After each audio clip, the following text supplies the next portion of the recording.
जय हिंद साथियों। शुरुआत करते हैं 12 जनवरी 2025 के डेली करंट अफेयर्स एनालिसिस की। शुरुआत करेंगे इंडियन जीनोमिक डेटा सेट से। तो डॉक्टर जितेंद्र सिंह जो यूनियन मिनिस्टर ऑफ स्टेट हैं साइंस एंड टेक्नोलॉजी मिनिस्ट्री के, उन्होंने Indian genomic data set launch किया है। साथ ही साथ Indian biological data centre portals launch किए हैं। तो सबसे पहले हम लोग ये देखेंगे कि क्या हुआ है, क्या लॉन्च किया गया है, कौन सा पोर्टल लॉन्च किया गया है, और फिर हम लोग पोर्टल के बारे में चर्चा करेंगे और फिर इस डेटा सेट के बारे में चर्चा करेंगे। तो हमारे पास पूरी कॉम्प्रिहेंसिव करंट अफेयर्स की एनालिसिस हो जाएगी इस टॉपिक से रिलेटेड। तो सबसे पहले देखते हैं इंडियन जीनोमिक डेटा सेट कब लॉन्च किया गया था। 9 जनवरी 2025 को लॉन्च किया गया था। क्या ओकेजन था? तो genome India data conclave, genome India data conclave का ओकेजन था जहां पे जीनोमिक डेटा सेट लॉन्च किया गया है। ये कहां पे आयोजित किया गया था? तो ये दिल्ली में आयोजित किया गया था। किसने लॉन्च किया? तो अभी हमने आपको बताया, डॉक्टर जितेंद्र सिंह जो कि यूनियन मिनिस्टर ऑफ स्टेट है। इनके पास इंडिपेंडेंट चार्ज है, स्वतंत्र प्रभार है ministry for science and technology का। ठीक है, तो ये बात आप याद रखिएगा। क्या क्या इनिशिएटिव्स लिए गए थे या अनवील किए गए थे? तो Indian genomic data set launch किया गया था, रिलीज किया गया था। Indian genomic data set protocols, जिसका नाम है framework for exchange of data protocols, launch किया गया था। और साथ ही साथ Indian biological data centre portals को भी लॉन्च किया गया था। अब हम यहाँ पे इंडियन जीनोमिक डेटा सेट के बारे में चर्चा करेंगे। तो उससे पहले हम आपको बेसिक बता दें जीनोम क्या होता है। तो जीनोम क्या होता है? जीनोम कुछ और नहीं होता। जीनोम जो है डीएनए या आरएनए होता है। किसी ऑर्गेनिज्म में डीएनए मिलता है, किसी ऑर्गेनिज्म में आरएनए मिलता है। तो ये जो डीएनए और आरएनए होते हैं ना, जो ये डीएनए और आरएनए होते हैं including all of its genes, इनको जीनोम कहते हैं। तो डीएनए के अंदर जो जो जीन्स है या आरएनए के अंदर जो जो जीन्स है, इनको कलेक्टिवली क्या कहा जाता है? इनको कलेक्टिवली जीनोम कहा जाता है। ठीक है, इनको कलेक्टिवली जीनोम कहा जाता है। इनके पास एक ऐसी इंफॉर्मेशन होती है जिससे आपकी ग्रोथ के बारे में पता चलता है, आपके डेवलपमेंट के बारे में पता चलता है, आपकी फंक्शनिंग के बारे में पता चलता है। तो ये क्या है? ये आपको आप तक पहुंचने की एक तरीके की चाबी है। जीनोम क्या है? एक इंसान को जानने के लिए चाबी है। ठीक है, ये इंफॉर्मेशन नेसेसरी होती है ग्रोथ के लिए, डेवलपमेंट के लिए और फंक्शनिंग ऑफ ऑर्गेनिज्म के लिए। अब डिस्क्रिप्शन की बात करते हैं। जीनोमिक डेटा सेट में क्या क्या चीजें थी? तो इसमें क्या कलेक्ट किया गया है? 10,000 ह्यूमन जीनोम्स को सिलेक्ट किया गया है। याद रखिएगा, 10,000 ह्यूमन जीनोम्स। ये डेटा है, बहुत ज्यादा ऑथेंटिक डेटा है, इसलिए बहुत आसानी से आपसे पूछा जा सकता है। 10,000 ह्यूमन जीनोम्स को कलेक्ट किया गया है इंडिया में। कितनी पॉपुलेशन ग्रुप से? 83 पॉपुलेशन ग्रुप्स से। पॉपुलेशन ग्रुप्स कैसे बनाए होंगे? मेल फीमेल बना दिए होंगे, चिल्ड्रेन और वृद्ध वाले बना दिए होंगे, ओल्डर पीपल का बना दिए होंगे, एज गैप बना दिए होंगे कि 0 से 5, 5 से 10, 15 से 20। लिंग्विस्टिक पॉपुलेशन ग्रुप बना दिए जा सकते हैं। ठीक है, रेशियल ग्रुप बना दिए जा सकते हैं, जैसे नॉर्थ इंडियन की रेस अलग होगी और नॉर्थ ईस्ट इंडियन अलग होंगे, साउथ इंडियन अलग होंगे। तो उनके सारे जीनोमिक डेटा को एक जगह इकट्ठा कर लिया गया है 83 पॉपुलेशन ग्रुप से, जिसका नाम रखा गया है इंडियन जीनोमिक डेटा सेट। और ये कितने लोग का जीनोम है? ये 10,000 ह्यूमन जीनोम्स है। याद रखेगा, सारे के सारे इंडियंस नहीं है, इसमें 10,000 ह्यूमन जीनोम्स इंक्लूड किए गए हैं, विच रिप्रेजेंट्स मोर और less 2% of India's 4600 population groups. India में 4600 पॉपुलेशन ग्रुप है। इस 4600 पॉपुलेशन ग्रुप का 83 पॉपुलेशन ग्रुप को चूज किया गया था, जिसमें से एक्सट्रैक्ट किया गया है 10,000 ह्यूमन जीनोम्स, जो रिप्रेजेंट करता है मोर और लेस रफली 2% of India's population groups. Purpose क्या है? तो इससे क्या होगा? इससे आपकी ग्रोथ, डेवलपमेंट और फंक्शनिंग के बारे में पता चलेगा। कौन सी डिजीजेस हो सकती हैं इंडियंस में, उनके बारे में पता चलेगा। उनके लिए क्या प्रॉपर ड्रग थेरेपीज होंगी, ये सब पता लगाया जा सकेगा। ठीक है, इसी तरीके से development of precise genomic tools को भी टेलर किया जाएगा टू सूट इंडियन पॉपुलेशंस। अब जो वैक्सीन इंडिया के लिए बनी होगी, वो वैक्सीन जरूरी नहीं है यूएस या यूके में भी काम आए। तो क्या होता है, अलग अलग पॉपुलेशन में अलग अलग जीनोमिक टूल्स होते हैं, डेवलप किए जाते हैं, ताकि जो ड्रग थेरेपीज हैं वो बहुत टारगेटेड हो पाए। कहाँ पे स्टोर किया गया है? तो ये Indian biological data centre Faridabad Haryana में ये स्टोर किया गया है। फ्यूचर टारगेट क्या है? तो अभी तो 10,000 ह्यूमन जीनोम्स की सीक्वेंसिंग हुई है, इसको 10 मिलियन जीनोम्स करना है। इसकी जो टारगेट है, ये 10 मिलियन जीनोम्स का एक्सट्रैक्शन करना है। ठीक है, इससे क्या होगा? इससे एडवांसमेंट होगी इन जीनोमिक्स एंड पर्सनलाइज मेडिसिन। 8 और 9 जनवरी 2025 को प्रधानमंत्री नरेंद्र मोदी जी ने विजिट किया था आंध्र प्रदेश और ओडिशा में। तो हम देख लेते हैं उन्होंने क्या क्या वहाँ पे क्या क्या डेवलपमेंट प्रोजेक्ट्स वहाँ पे इनॉग्रेट किए थे। तो सबसे पहले आप ये देख लीजिए कि क्या क्या की प्रोजेक्ट्स लॉन्च किए गए हैं। सबसे पहले आंध्र प्रदेश में क्या किया गया है, यहाँ पे फाउंडेशन ले की गई है रेलवे और रोड प्रोजेक्ट्स की। ये इतना ज़रूरी नहीं है, ज़रूरी है ये सेकेंड, थर्ड और फोर्थ, ठीक है। तो यहाँ पे आप ध्यान दीजिएगा, सेकंड में क्या हुआ है, इंडिया का पहला green hydrogen hub under national green hydrogen mission launch किया गया है इन पुडीमाटा, आंध्र प्रदेश। ये बहुत इंपॉर्टेंट है, आप याद रखिएगा। ग्रीन हाइड्रोजन हब लॉन्च किया गया है, पहला इंडिया का पहला ग्रीन हाइड्रोजन हब लॉन्च किया गया है। किस मिशन के अंदर, नेशनल ग्रीन हाइड्रोजन मिशन के अंदर ये लॉन्च किया गया है। और ये कहाँ पे स्थित है, तो ये पुडीमाटा, आंध्र प्रदेश में स्थित है। Green hydrogen hub under national green hydrogen mission in Pudimata, Andhra Pradesh. ये तो हो गई आंध्र प्रदेश की बात। ओडिशा में क्या हुआ है, तो ओडिशा में इनॉग्रेट किया गया है 18th प्रवासी भारतीय दिवस, नॉन रेजिडेंस इंडियन दिवस, नॉन रेजिडेंस इंडियन दिवस, ठीक है। तो 18वां प्रवासी भारतीय दिवस लॉन्च किया गया था ओडिशा में। और यहाँ पे क्या हुआ है, यहाँ पे प्रवासी भारतीय एक्सप्रेस फ्लैग ऑफ की गई थी, लॉन्च की गई थी। तो ये बहुत इंपॉर्टेंट है, आपसे डायरेक्टली ये पूछा जाएगा, प्रवासी भारतीय एक्सप्रेस कहाँ से लॉन्च किया गया है। तो प्रवासी भारतीय एक्सप्रेस लॉन्च किया गया है ओडिशा से। और first green hydrogen hub under national green hydrogen mission establish किया गया है पुडीमाटा, आंध्र प्रदेश में। अब हम लोग थोड़ा सा डिटेल में बात करेंगे कि नेशनल ग्रीन हाइड्रोजन मिशन के अंदर जो ग्रीन हाइड्रोजन हब को स्टैब्लिश किया गया है उसकी क्या डिटेल्स हैं, और प्रवासी भारतीय दिवस की क्या क्या डिटेल्स रही हैं। तो यहाँ पे हम लोग पहले ग्रीन हाइड्रोजन हब की चर्चा करेंगे, जो कि पुडीमाटा, आंध्र प्रदेश में लॉन्च किया गया है प्रधानमंत्री नरेंद्र मोदी जी द्वारा। प्रोजेक्ट का क्या नाम है, तो प्रोजेक्ट जो है इसका नाम है NTPC green energy limited green hydrogen hub. तो ये बात आपको याद रखनी है, ये एनटीपीसी की इनिशिएटिव है। तो ये किसने डेवलप किया है, ये एनटीपीसी द्वारा डेवलप किया गया है, NGELNNREDKP, ठीक है। तो सिर्फ आपको एनटीपीसी के लिए याद रखना है। कॉस्ट कितनी है, तो 1.85 लाख करोड़ की कॉस्ट है।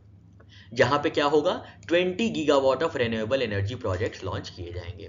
साथ ही साथ this hydrogen hub will produce 1500 TPD of green hydrogen and 7500 TPD of derivatives like green methanol, green urea and sustainable aviation fuel। ये कैसे कंट्रीब्यूट करेगा एनर्जी गोल्स के लिए, तो इंडिया, आपको पता होगा, इंडिया को 2030 तक 500 gigawatt non fossil energy capacity develop करनी है। तो इसी दिशा में ये first green hydrogen hub develop किया जा रहा है, ठीक है। और ये कहाँ पे लगाया जा रहा है, तो ये लगाया जा रहा है पुडीमाटा, आंध्र प्रदेश में। नेशनल ग्रीन हाइड्रोजन मिशन की बात करें हल्की सी, तो ये लॉन्च किया गया था 2023 में। इसका आउटले है 19,744 करोड़, और इसकी अवधि जो है, इसका टाइम पीरियड जो है, ये 23-24 से 29-30 तक ये चलेगा। इसका एम क्या होगा, इंडिया को global hub banana for green hydrogen production, usage and export. तो यहाँ पे बात हो गई first green hydrogen hub under national green hydrogen mission की। नेक्स्ट बात करते हैं पीएम मोदी जी के विजिट की ओडिशा में। तो ओडिशा में पीएम मोदी जी विजिट किए थे। अब हम लोग चर्चा करेंगे पीएम मोदी जी के विजिट की ओडिशा में। तो ओडिशा में 18वें प्रवासी भारतीय दिवस कन्वेंशन को एड्रेस करने, इनॉग्रेट करने पहुंचे थे मोदी जी। तो यहाँ पे हम देख लेते हैं, यहाँ पे थीम क्या थी, तो थीम थी डायस्पोरास कंट्रीब्यूशन टू विकसित भारत। याद रखिएगा, डायस्पोरास कंट्रीब्यूशन टू विकसित भारत। ये कौन सा प्रवासी भारतीय दिवस था, तो 18वां प्रवासी भारतीय दिवस था। याद रखना है आपको, 18वां प्रवासी भारतीय दिवस कन्वेंशन था। कब इनॉग्रेट किया गया था, तो 9 जनवरी 2025 को ये इनॉग्रेट किया गया था भुवनेश्वर, उड़ीसा में। थीम हमने देख ली, डायस्पोरास कंट्रीब्यूशन टू विकसित भारत। जानने लायक बात यह है कि यहाँ पे प्रवासी भारतीय एक्सप्रेस लॉन्च की गई है, ठीक है। यहाँ पे फ्लैग ऑफ की गई थी प्रवासी भारतीय एक्सप्रेस। अब ये क्या है, यहाँ पे बताएंगे कि ये स्पेशल टूरिस्ट ट्रेन है जो कि फ्लैग ऑफ की गई थी कहाँ से, निजामुद्दीन रेलवे स्टेशन से। याद रखिएगा, बहुत इंपॉर्टेंट है, निजामुद्दीन रेलवे स्टेशन से फ्लैग ऑफ की गई थी प्रवासी भारतीय एक्सप्रेस नई दिल्ली से। इसमें कौन कौन से पर्सन्स इंक्लूड किए जा सकते हैं, तो ये डेवलप की गई है for persons of Indian origin aged 45 से 65 फॉर लो इनकम कैटेगरीज। तो जो भी पर्सन ऑफ इंडियन ओरिजिन के लोग हैं और जो भी 45 से 65 वर्ष के बीच में हैं, लो इनकम कैटेगरीज में आते हैं, उनके लिए प्रवासी भारतीय एक्सप्रेस फ्लैग ऑफ की गई है। ठीक है, तब आप सोच रहे होंगे, अभी हमने पिछली स्लाइड में आपको बताया था कि ये कहाँ से लॉन्च की गई थी, ये उड़ीसा से लॉन्च की गई थी। इसका अनाउंसमेंट जो है वो तो उड़ीसा से हुआ था, लेकिन ये कहाँ से चली थी, तो ये चली थी निजामुद्दीन रेलवे स्टेशन से। तो दो अलग अलग बातें हैं। ये कब इनॉग्रेट की गई थी, तो ये 18वें प्रवासी भारतीय दिवस कन्वेंशन के इनॉग्रेशन में ये इनॉग्रेट की गई थी। पर फ्लैग ऑफ कहाँ से हुई थी, तो फ्लैग ऑफ हुई थी निजामुद्दीन रेलवे स्टेशन से। ठीक है, तो ये दो अलग अलग बातें हैं, याद रखिएगा। कोलैबोरेशन किसका किसका है, तो ऑब्वियस सी बात है, प्रवासी भारतीय दिवस मतलब पर्सन ऑफ इंडियन ओरिजिन या एनआरआईज, तो ये मिनिस्ट्री ऑफ एक्सटर्नल अफेयर्स इसमें इंक्लूड होगी, कोलैबोरेट करेगी, और आईआरसीटीसी। और ये क्या करेगी, this covers destination of religious and tourist importance. तो जो जो रिलीजियस और टूरिस्ट इंपॉर्टेंस जिन डेस्टिनेशंस की होगी, जैसे अयोध्या है, यहाँ भगवान श्री राम का भव्य मंदिर बना है, पटना है, गया है, वाराणसी है जहाँ पे काशी विश्वनाथ कॉरिडोर बनाया गया है, महाबलीपुरम है, रामेश्वरम है, मदुरई है, कोची है, गोवा है, एकता नगर है, अजमेर है, पुष्कर है, आगरा है, अंडर प्रवासी तीर्थ दर्शन योजना। तो ये रूट होगा प्रवासी भारतीय एक्सप्रेस का। वर्ल्ड बैंक ग्रुप ने अप्रूव किया है $35 million loan for education enhancement इन मेघालय। अब ये न्यूज़ क्यों ली गई है, क्योंकि यहाँ पे मेघालय में एजुकेशन एनहांसमेंट के लिए एक प्रोग्राम चलाया गया था जिसका नाम था एम पावर। तो डायरेक्टली आपसे एग्जाम में पूछ सकता है एम पावर किससे संबंधित है, तो हो सकता है पावर लिखा हुआ है यहाँ पे, तो आप समझें ये या तो रिन्यूएबल एनर्जी से संबंधित हो सकता है या पावर मिनिस्ट्री से संबंधित हो सकता है। ठीक है, तो इसलिए ये कंफ्यूजिंग क्वेश्चंस बन सकते हैं यहाँ से, ये थोड़ा सा डार्क गैप हो सकता है जिसकी वजह से इसको इस इंफॉर्मेशन को इंक्लूड किया गया है। तो सबसे पहले आपने याद रखना है कि किसने अप्रूव किया है, तो वर्ल्ड बैंक ने अप्रूव किया है। कितना million dollar loan, $35 million loan. किसको, मेघालय स्टेट को। किस चीज के लिए, तो एजुकेशनल एनहांसमेंट के लिए। कब अप्रूव किया गया था, तो 7 जनवरी 2025 को ये अप्रूव किया गया था। प्रोजेक्ट का नाम है एम पावर, हमने आपको बताया, जिसका फुल फॉर्म होता है Meghalaya multi sectoral project for adolescent wellbeing empowerment and resilience. इसका ऑब्जेक्टिव क्या है, इसका ऑब्जेक्टिव है एजुकेशन क्वालिटी इंप्रूव करना और एम्पावर करना एडोलसेंट्स जो भी लोग हैं, और एनहांस करना resources and infrastructure in Meghalaya education sector. Loan amount क्या है, $35 मिलियन लोन अमाउंट है। पीयूष गोयल जी ने लॉन्च किया है 8वां संस्करण national programme for organic production का। तो ये बात आपको याद रखनी है। सबसे पहले तो आप संस्करण याद रखिए, कौन सा संस्करण है ये, कौन सा एडिशन है ये, तो ये 8th एडिशन है। ठीक है, 8th एडिशन है किस चीज का, नेशनल प्रोग्राम, ये अच्छा नहीं लग रहा कलर हमको, तो हम ये ग्रीन कर देते हैं, थोड़ा सा लाइट रहेगा। हाँ, national programme for organic production, national programme for organic production के लिए 8वां संस्करण लॉन्च किया गया है यूनियन मिनिस्टर पीयूष गोयल जी द्वारा नई दिल्ली में। तो सबसे पहले हम लोग देखेंगे इस प्रोग्राम के बारे में, उसके बाद हम लोग बैकग्राउंड में चर्चा करेंगे, बैकग्राउंड से रिलेटेड जो भी बातें होंगी वो कवर करेंगे। कब ये लॉन्च किया गया था, तो 9 जनवरी 2025 को लॉन्च किया गया था। कहाँ पे, याद रखिएगा, नई दिल्ली में। कौन कौन ऑर्गेनाइजर्स थे, तो agriculture and process food products export development authority APEDA in collaboration with FICCI, federation of Indian chambers of commerce and industry. बहुत इंपॉर्टेंट है, याद रखिएगा, डायरेक्टली इससे क्वेश्चन फ्रेम हो सकता है कि किन्होंने ऑर्गेनाइज किया था, किन एंटिटीज ने ऑर्गेनाइज किया था 8th edition national programme for organic production का। तो ये अपीडा ने फिक्की के साथ मिलकर स्टैब्लिश किया था। कमेंट सेक्शन में बताइए अपीडा कब फॉर्म हुआ था और ये किस मिनिस्ट्री के अंदर आता है। ठीक है, दो चीजें आप हमको बताइए। की पोर्टल्स अनवील किए गए हैं, तो देख लेते हैं कौन कौन से पोर्टल्स अनवील किए गए हैं।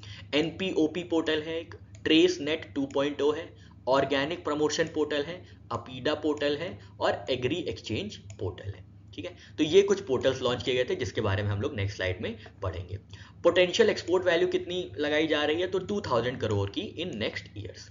अब की फीचर्स क्या क्या हैं जो national programme for organic production है, तो ये सर्टिफिकेशन प्रोसेस को सिंप्लीफाई करेगा। अब कोई भी ऑर्गेनिक सामान बेच रहा है, ऑर्गेनिक घी बेच रहे हैं, ऑर्गेनिक कुछ और बेच रहे हैं, ऑर्गेनिक मिल्क बेच रहे हैं, तो उनको क्या करना होता है, उनको सर्टिफिकेशन चाहिए होता है। नहीं तो आप पता कैसे लगाएंगे कि जो आपके यहाँ दूध देने आता है, जो 3 लीटर पानी मिला देता है, जो अलग अलग तरीकों के फर्टिलाइजर्स यूज़ करता है, यूरिया यूज़ करता है, या जो ऑर्गेनिक प्रोडक्शन हो रहा है उनको कैसे आप डिस्टिंग्विश करेंगे, तो इसके लिए क्या होता है, सर्टिफिकेशन प्रोसेस होता है। तो इसके अंदर जो है सर्टिफिकेशन प्रोसेस को सिंप्लीफाई किया जाएगा, ट्रांसपेरेंसी को इम्प्रूव किया जाएगा कि आप अगर देखना चाहते हैं, आप सर्टिफाई करना चाहते हैं कि ये ऑर्गेनिक प्रोडक्शन हो भी रहा है कि नहीं, तो इसके लिए कुछ प्रोसेस किए गए हैं। ओवरसाइट मैकेनिज्म डेवलप किया गया है। Reduced land conversion period for organic farming, जैसे क्या होता है कि ऑर्गेनिक फार्मिंग कब मानी जाती है, जब लगभग 5 या 6 साल उसमें कोई भी ऐसा फर्टिलाइजर ना यूज हुआ, कोई ऐसा सिंथेटिक प्रोडक्ट ना यूज हुआ हो जिससे सॉइल को हार्म हो, या जो भी फसल उग रही है, जो भी क्रॉप्स हो रही हैं उनको हार्म हो, और पूरी की पूरी तरीके से चीज़ें ऑर्गेनिक हो। तो उसके लिए क्या होता है कि रिड्यूस लैंड कन्वर्जन। अब क्या होगा, मान लीजिए 3 साल या 2 साल में ही किसी भी लैंड को ये सर्टिफाई कर दिया जाएगा कि ये ऑर्गेनिक फार्मिंग के लिए सुटेबल लैंड है, तो ये बात हो गई लैंड कन्वर्जन की। साथ ही साथ फ्लेक्सिबिलिटी दी जाएगी फार्मर्स को टू स्विच सर्विस प्रोवाइडर्स और प्रोडक्शन ग्रुप्स, ठीक है, तो या तो वो सर्विस प्रोवाइडर हो सकते हैं या तो वो प्रोडक्शन ग्रुप में आ सकते हैं। तो ये 8वां संस्करण हो गया national programme for organic production का। अब ये कब लॉन्च किया गया था national programme for organic production, तो ये 2001 में लॉन्च किया गया था, और इसका लास्ट रिवीजन हुआ था 2015 में। और ये जो प्रोग्राम है इसको रिकॉग्नाइज किया जाता है यूरोपियन कमीशन में, स्विट्जरलैंड में, यूनाइटेड किंगडम में। इससे क्या होता है, इससे जो भी product under national programme for organic production certified होते हैं उनको क्या किया जाता है, उनको एक्सपोर्ट किया जाता है, उनको यूएस, यूके, यूरोपियन कमीशन अलग अलग जगहों पे एक्सपोर्ट किया जाता है। इसकी मॉनिटरिंग बॉडी कौन सी है, बहुत इंपॉर्टेंट है, ध्यान रखिएगा। ये फार्मिंग से जो संबंधित है तो मिनिस्ट्री ऑफ फार्मर वेलफेयर नहीं होगी इसकी मिनिस्ट्री, इसकी मॉनिटरिंग बॉडी होती है अपीडा। अच्छा, हमने आपको बता ही दिया यहाँ पे, अब हम बता देंगे आपको अपीडा किसके अंदर आता है, तो अपीडा आता है ministry of commerce and industry के अंदर, क्योंकि ये कमर्शियल वेंचर हो गया ना, आप ऑर्गेनिक प्रोडक्शन करके आप उसको एक्सपोर्ट कर रहे हैं, आप उसको बेच रहे हैं, तो ये कमर्शियल एक तरह से कमर्शियल वेंचर हो गया, जिसकी वजह से ये इसमें अपीडा जो है monitoring body as a monitoring body काम करता है। तो ये बात आपको याद रखनी है।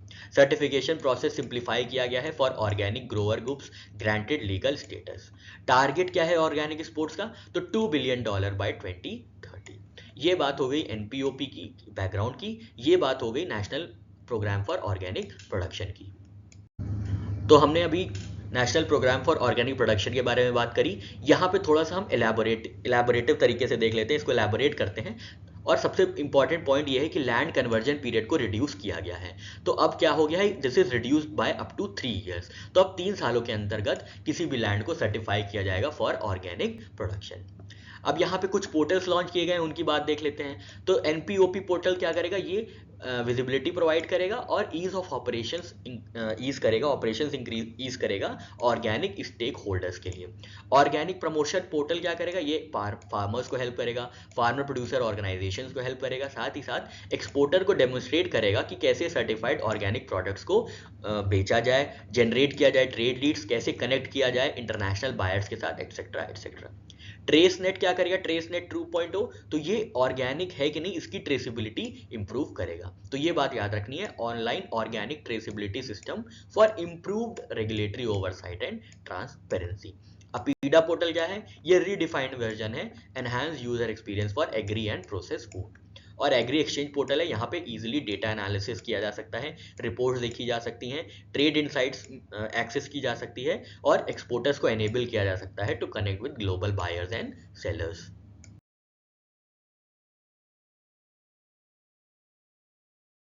प्रवासी भारतीय दिवस 2025 के बारे में चर्चा करते हैं, जिसको ऑब्जर्व किया गया था 9 जनवरी को। तो यहाँ पे खूब डिटेलिंग है ताकि कुछ भी यहाँ से पूछा जाता है तो आपसे मिस आउट ना हो। इवेंट का नाम था प्रवासी Bharatiya Divas 2025। This is also known as non residence Indian day, NRI day. कब सेलिब्रेट किया जाता है, तो 9 जनवरी को।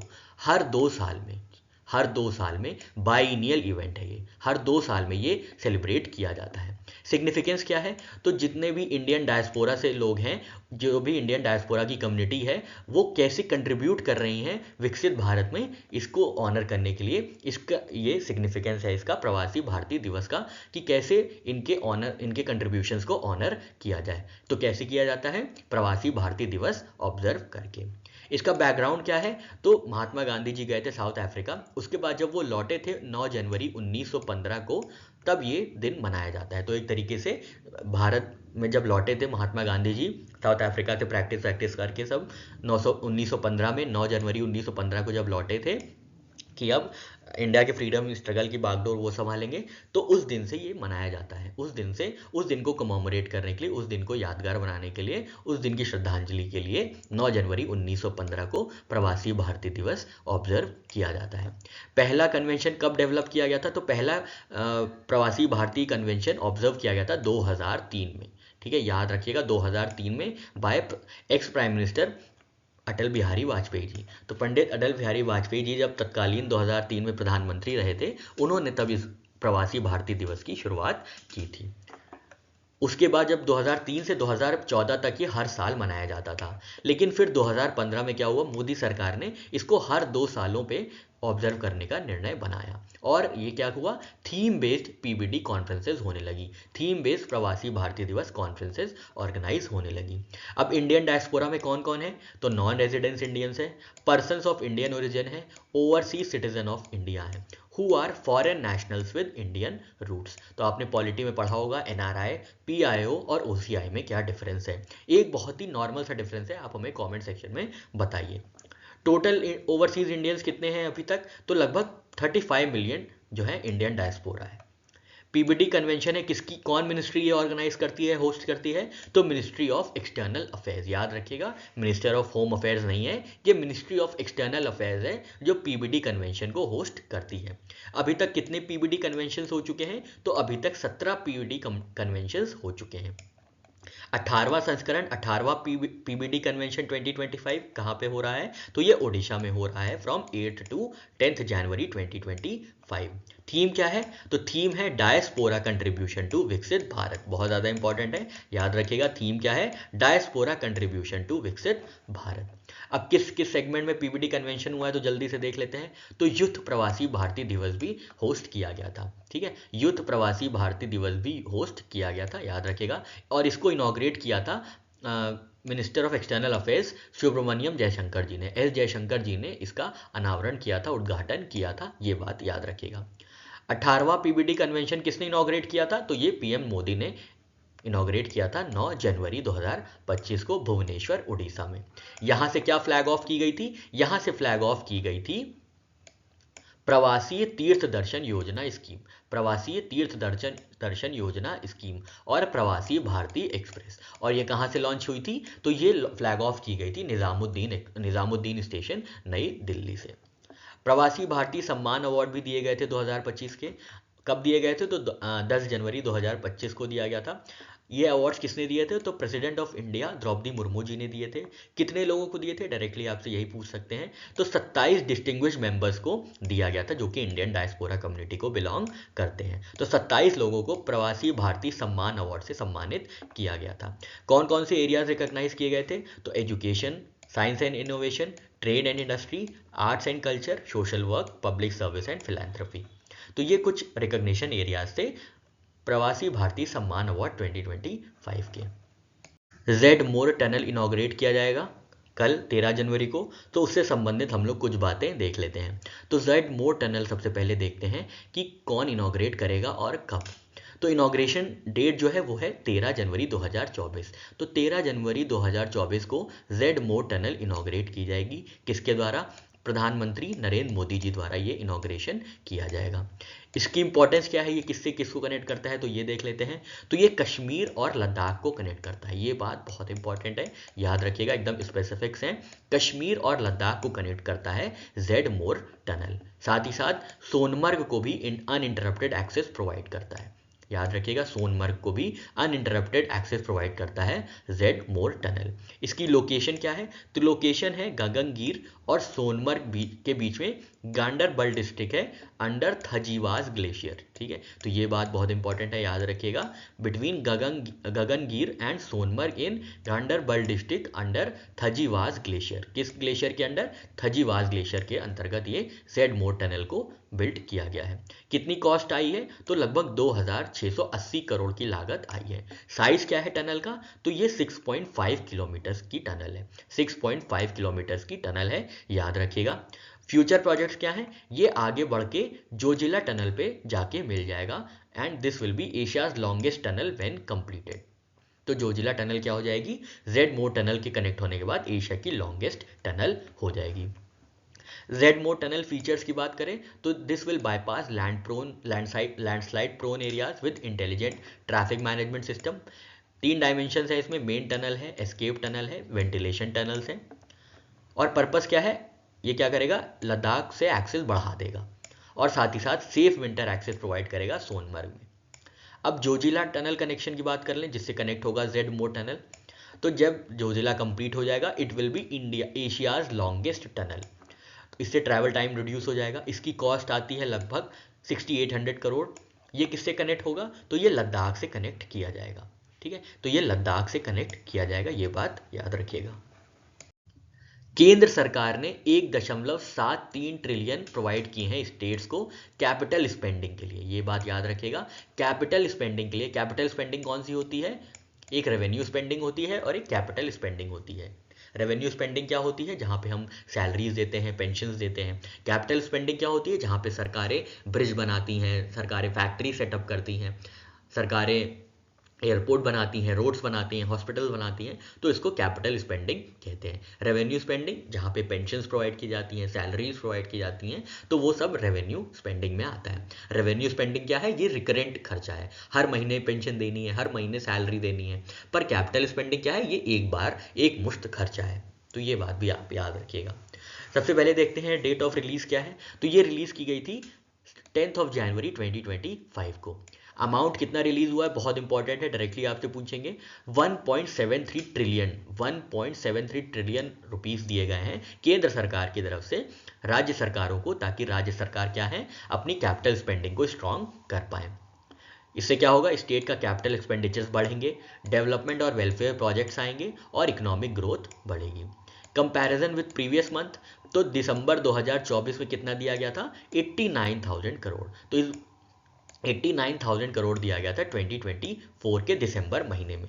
यूनियन बजट में कितना एलोकेशन हुआ था 24-25 के लिए? तो 12.2 ट्रिलियन का एलोकेशन हुआ है और ये इंक्रीज है फिस्कल ईयर, पिछले फिस्कल ईयर से 10.4% का, 10.4% का ये इंक्रीज है। डिवोल्यूशन मैकेनिज्म कैसे होता है? तो 14 इंस्टॉलमेंट्स एनुअली दी जाती हैं। 14 इंस्टॉलमेंट्स में ये जो पूरा पैसा है सेंटर जो है सेंट्रल गवर्नमेंट स्टेट गवर्नमेंट को देती है। 11 monthly and 3 in March. 11 monthly होती हैं और मार्च में 3 इंस्टॉलमेंट्स का पैसा एक ही बार में दे दिया जाता है।